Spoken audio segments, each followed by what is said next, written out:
So this is Kendrick, and he's from the Philippines. In the last 30 days alone, he's managed to make over $2,000 from his SMMA agency. But the problem was it wasn't always sunshine and rainbows. He failed for months. But then he made one crucial switch, which allowed him to book multiple meetings and close multiple clients within a short span of time. And today we're going to pick his brain so we can learn what he did and what changes he made so you can do the exact same thing with your agency, kickstart it, and make a lot of money. So Kendrick, how did you start this whole thing? What made you fail for so long? And what was the switch that you made to start making a bunch of money? So first off, I started SMMA at February, and I'm just near 19 years old, as you guys know. And that was one of the things that held me back was I'm 19 years old, and if I go on sales meeting, I sound like a kid. You can probably hear my voice right now. And uh, one thing I made the best change I made was actually changing my time zone because I'm in the Philippines. So in our time, we are 15 hours ahead of US, and I was sending my messages and outreach on afternoons, and I didn't notice this for like 3 months before I actually got my results because it was like 2 a.m., 1 a.m. at US time, and I wasn't getting any replies. I'm not sure why I sent like 500, 700 or more, but there were no replies. From then on, I changed my outreach strategy from sending a simple intro message, a simple question, and after that, I just send them a video message. And changing that time zone for me was the crucial step that actually helped me gain my clients. Yeah, for sure. And so you think that switching the time zone allowed you to get more responses, which allowed you to reply to your leads quicker, which ultimately allowed you to book more meetings and close more clients. Yeah, for sure. That helped me out a lot. So That's the biggest change I made. so how important would you say speed to lead is? Speed to lead, because I reply pretty quick. When I send out the video message, they leave me on scene for 1 minute. I'll call them up. I search on LinkedIn, what's their number. I'll Yeah. search on website. I'll scar everything for their number and actually call them up. If they Yeah. don't pick up, we call like 5 minutes again. Just double dial them. And what do you And say on the call? When you call them, what do you say? I don't have a script. I don't follow any script, so I just do it impromptu based on their uh IG profile because I know a lot about the home improvement industry, and my mom is a realtor, so I know what kind of materials they're using. Is that marble or some Yeah. type of stuff like? And I give them a compliment about that. Hey, I saw your profile, and here's what you're missing. And I say a lot of stuff about their Instagram and their website, what we can do to improve, and how I can actually help them. Gotcha. Okay. And how do you find that you build up? Because I know for a lot of people, like, okay, great, that's good. How do you find that you build like a good layer of trust with these people so they actually care about what you say? Because if they don't trust you, they don't care about what you say. So how do you build that familiarity? Yeah, so my offer is not that great. It's the same offer as everyone's using, and I just have to sell myself. I'm a 19-year-old kid, as you guys know. I'm hardworking. I drop out of school. I can give you full attention on this, and I'm not trying to sell you anything. We could do a trial if it works for you, and then from there we can move on. That's Got just my offer. Okay, so it's super, super low risk, super low barrier to entry. It's like, hey, let me just show these people that I know what I'm talking about. Go from there. For sure, I do that. Gotcha. And then you get them killer results, right? Yeah, for my first client, I got him like 9 book meetings on the 14-day free trial. That's a lot, man. Like Yeah. he doesn't even have to call up these leads, and everybody's straight into booking meetings. I've encountered results because my client was going on a vacation and I had to handle everything for him. And the problem I'm having now is because those appointments I got for him, the when he paid me, I got him like 15, 13 appointments. I'm not entirely sure. Yeah. And many of those are not showing up. So my problem was those leads booked in the time he had the vacation, and I closed the calendar for 2 weeks. So most of those leads that booked for this month were not showing up because those leads have short attention span, and you have to ask your clients to call them up, confirm everything. Yeah.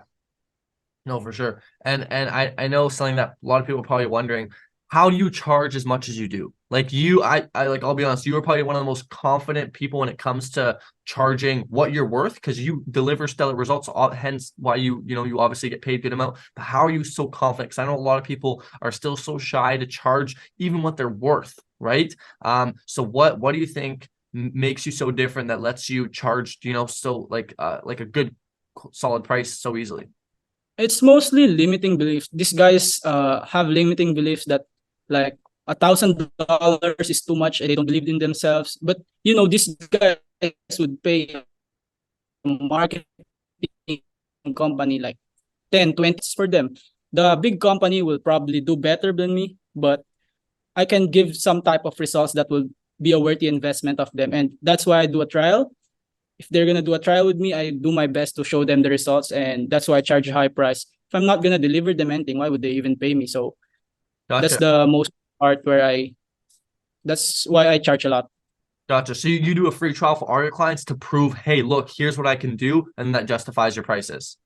Yeah, I justify my prices. Mostly I sell myself on my story, how I started, and then with the pricing, if they have a problems with that, we can do some type of deal, and we'll work on the price. And if we don't agree on any price, I'm just gonna have to let them go. Gotcha. And you were telling me before this call that you have a client that you just did a paper show deal with. And how many appointments did you book him this month? Uh, that's the other one, bro. The other one Oh, there's too is many. There's too many now.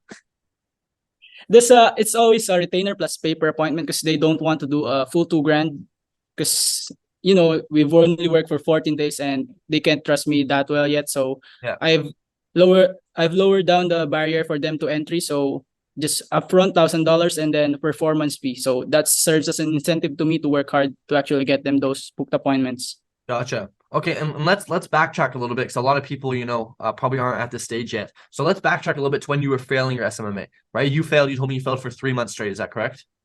Like 3 months straight, no success, no progress. You saw absolutely no results. You're like, fuck it.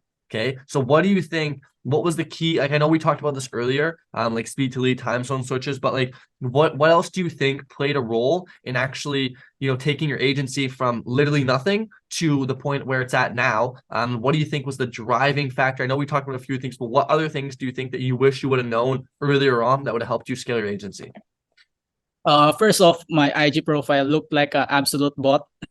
So I had to change a lot of stuff about that and also sending those video messages out. And my problem for the first time I was trying this out because I have tried a lot of business such as trading and other stuff.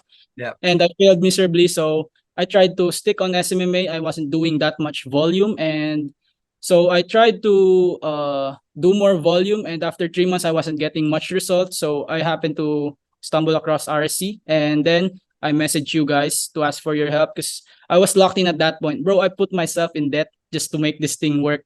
So the most driving factor that's why I achieved this because I what they say, burn your boats.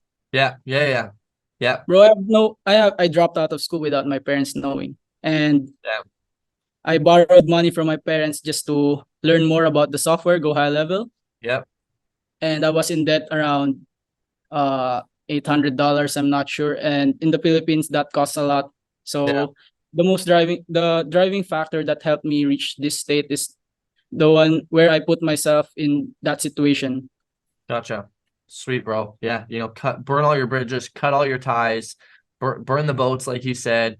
Remove the safety net is essentially what you did, right? Is you remove the safety net, and so the pressure's on. You're jumping from a plane with no instructions, with no parachute. And you got to find a way. Okay, maybe with a parachute, but you can find a way to make it work. There's no backup parachute. There's only one parachute, and that's plan A or nothing. And you had to find a way to make it work. And when the pressure was on, you executed. And you did what you had to do. Exactly, bro. When I did that, I started doing more outreach. I had to set a timeline for myself. I need to pay this. I don't want to fuck over people just because of money. So I actually just did it. Stop procrastinating. I asked for advices and just instead of giving out excuses like asking questions, why is that? What do you mean by that? Blah, blah. Instead, just actually doing the stuff you guys give me advices on. Yeah, yeah, exactly. No, like I think you're a prime example of what somebody can do when they take advice and take action. And this is one thing I'll give credit to Kendrick too, where like he reached out to me asking for free help, right? And Kendrick is one of hundreds, if not thousands, of people that do this, right? And so what makes him different is the fact that Kendrick takes action. Like when Kendrick reached out to me, the second you'd give him one little like nibble of what to do, he'd come back a day later. Hey, look, I did this, and here's what I did. It's like, holy shit, like this guy means business. You know what I mean? So I think one of the biggest things that I learned, from helping Kendrick out is like, if you're, going to seek help, seek advice from people, when they say something, take action on that thing that they tell you to do. because there's a reason why you're asking them for help. So take what they say and take it to heart and execute it like there's no tomorrow. And Kendrick, I have to admit, like you are one of the harder workers that I've seen, and you take action right away. There's no waiting. It's not like, oh, Stefan said this, let me think about it. It's he said this, okay, I'm doing it then. And so all credit to you because it was awesome to see. And there's actually a lot of people in the RC that does that. They ask questions, but they don't take action. So if you guys are planning to ask advice from Stefan, I highly suggest you join RC and learn from Stefan there and other mentors that are helping us out. And that will help you grow. Because I didn't get any book meetings in the 3 months. So I've wasted a lot of time trying to be arrogant and learn by myself. So you actually have to find someone at your level to learn from rather than just trying it on your own. Yeah, like you're gonna pay a price regardless. Either you pay money or you pay in time, right? One of the two you always end up paying. It's either money or in time. And so it's just a matter of like, do you want to spend 4 years learning on what not to do so you can then know what to do after that? Or would you rather just pay a little fee to learn from somebody else what they learn in 4 years and you learn it in a week's time and you don't have to make those mistakes for the next 4 years? Up to you, right? You pay regardless, you just choose how you pay. But anyways, with that, Kendrick, we'll wrap this up. Where do you see yourself in a few months? In a few months, what In can a we few expect from you? months, by the end of the year, let's say end of Sure, the let's do that. year, if I'm doing the maths right, I would be at 10,000 a month. Okay. I go through this process of getting one client every month, I would be at 10K a month, and I'm pretty sure that's doable. Okay. So if you are watching this video in 2024, okay, go hunt Kendrick down and see where he's at. It will make a video, but go hunt him down. Okay, hunt him down and see where he's at. Okay, and see if he is where he said he would be. So if you're watching this in 2024 or later, go hunt Kendrick down. Kendrick, do you want to plug your socials or anything like that? Your Instagram account or anything like that?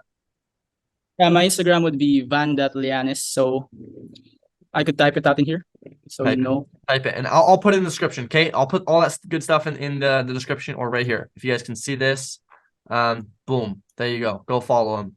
Other than that, Kendrick, thank you for sharing some time and sharing some wisdom with us. I and everybody else watching this appreciates you, and catch you next time. Hit the like, subscribe button, bros. Don't subscribe. Don't subscribe because you might make too much money. Okay, so be careful when you click that subscribe button because you might make too much money. So careful. Don't press it. Because advice I could give you guys is just binge watch those videos from Stefan. It would really help you up, especially that killer ads. He said it, not me. Binge watch the videos. I don't know. Might make you some money. Who knows? Only one way to find out. Go watch them.